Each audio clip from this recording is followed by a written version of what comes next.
everyone. I'm Pastor Noel Schoonmaker here at Second Baptist Church of Richmond with 5 minutes on Mark's Gospel. Mark is the shortest of the four Gospels, and most scholars think it was the first to be written.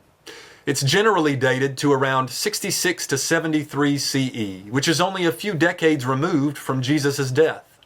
Mark's Gospel strongly influenced Matthew's. Matthew includes over 90% of Mark's content and presents over 50% of this content word for word. Mark's Gospel also influenced Luke's. The author of Mark did not identify himself in the original text, although the name Mark appeared early in the manuscript tradition. Many scholars think the author was John Mark, an associate of the Apostle Paul, mentioned in Acts, Colossians, Philemon, and elsewhere. Although the name Mark was popular in antiquity, John Mark is the only Mark that appears in the New Testament. We are not sure what sources Mark used to write his gospel, but his primary source was probably oral traditions, stories the apostles told about Jesus, which the early church passed on. More specifically, the Apostle Peter was likely Mark's main source. A 2nd century bishop said, "Mark became Peter's interpreter and wrote accurately all that he remembered." Mark's literary style is hasty. One of his favorite transitional terms is immediately. Although Mark's use of language would not have been considered sophisticated Greek, he was a highly skilled author.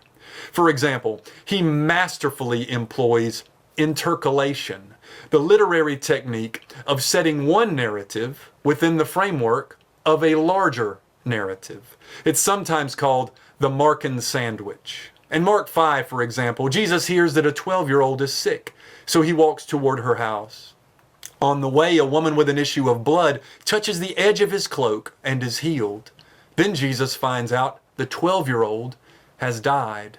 But he proceeds to her house and revives her from the dead. Sandwich-style narratives also appear in Mark 3, Mark 11, Mark 14, and elsewhere. There's a motif of secrecy in Mark, which is commonly called the messianic secret. Not only does Jesus teach his disciples in private on multiple occasions, but he often commands that his identity and powers be kept confidential. Why all the secrecy?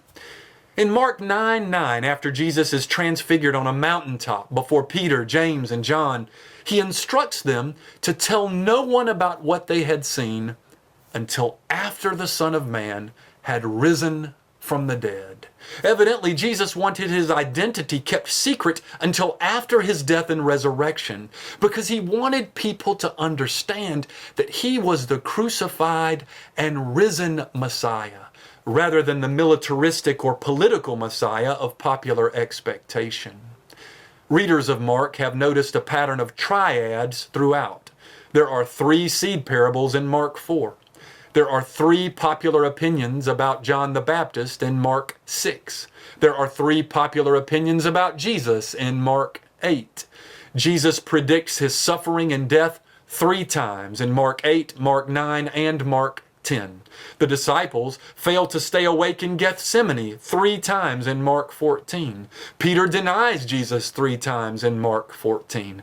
And most important, Jesus is revealed as Son of God 3 times. First, in Mark 1:11, John the Baptist baptizes Jesus in the Jordan River, and a voice from heaven says to Jesus, "You are my beloved Son, with you I am well pleased." Second, in Mark 9:7, Peter, James, and John are with Jesus on a mountaintop when Jesus' clothes turn dazzling white, and Moses and Elijah appear beside him, and a voice from heaven says, "This is my beloved Son, listen to him."